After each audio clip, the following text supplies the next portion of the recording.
Hi gang, it's Monday, May 10th, 2010.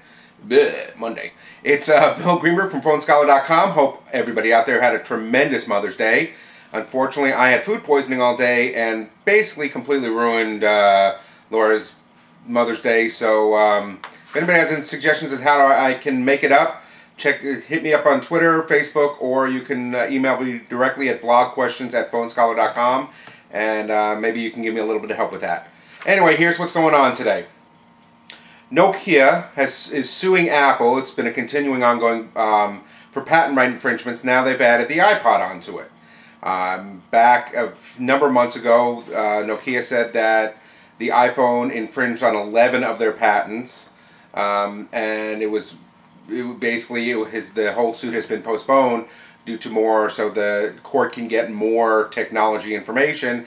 And in the meantime, Nokia has added the fact that the iPad has 5 copyright infringements. Now, according to the story that I had on here, the suit seems kind of wishy-washy. However, Nokia does have 11,000 patents over a 20-year research and design testing time and $50 billion invested in it, so it's real possible. And these lawsuits are so common in this industry. It's amazing. I remember 3 or 4 years ago, BlackBerry was sued by a very small company saying they had copyright infringements that literally threatened to shut down the BlackBerry device itself. Well, what happened was BlackBerry did a very quick go-around, settled the case, but the publicity from it, they said they couldn't buy. I mean, the whole thing cost them, I think, something like $700 or $600 million, or maybe even that much. But they said they probably got millions of dollars worth of publicity out of it, because for a while there, everybody knew what the lawsuit was. Everybody knew what a BlackBerry was, and the payoff was well worth it for them. They even said that they had enough evidence that they could probably win, but it wasn't worth it to them to pay. It was less expensive for them to pay it off than to try to fight it. So who knows what's going on with that. Android is making its mark on the U.S. smartphone market. Android, as you know, is in league with Google, is a Google application that's being put on many, many phones nowadays, and really is going against the iPhone and having some amazing apps. And just to give you a quick numbers real quick, Android overtook Apple's operating system in the first quarter of 2010. Their market share. Apple is now at 21%, Android is at 28%, and BlackBerry is at 36%, meaning 36% of the smartphones out there have a BlackBerry operating system, 28 have Android, 21 has Apple. Now that's still pretty impressive, seeing that the BlackBerry is on multiple carriers and multiple devices, as is the Android, while the iPhone is only on one carrier and one device. So that's saying something about the iPhone. And to go along with that, AT&T has 32% of the smartphone market, Verizon is 30%, T-Mobile 17%, and Sprint is 15%. Now, it is interesting how we are growing more and more smartphones.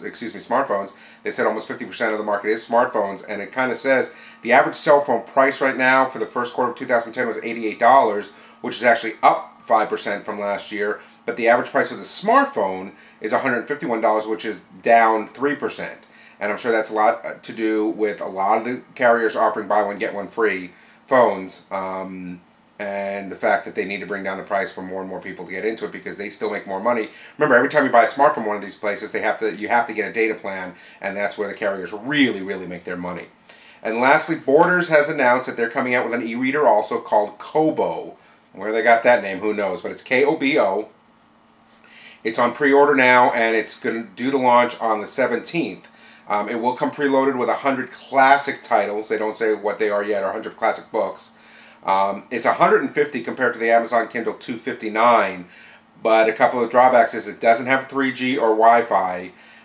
So if you want to download stuff into it, you either have to use a USB cable from your PC, Mac, iPhone, or your other phone, or you can do it through Bluetooth, but you can't just basically be anywhere and download it, which is one of the drawbacks. It also doesn't have a QWERTY keyboard, so you can't make notes and things like that.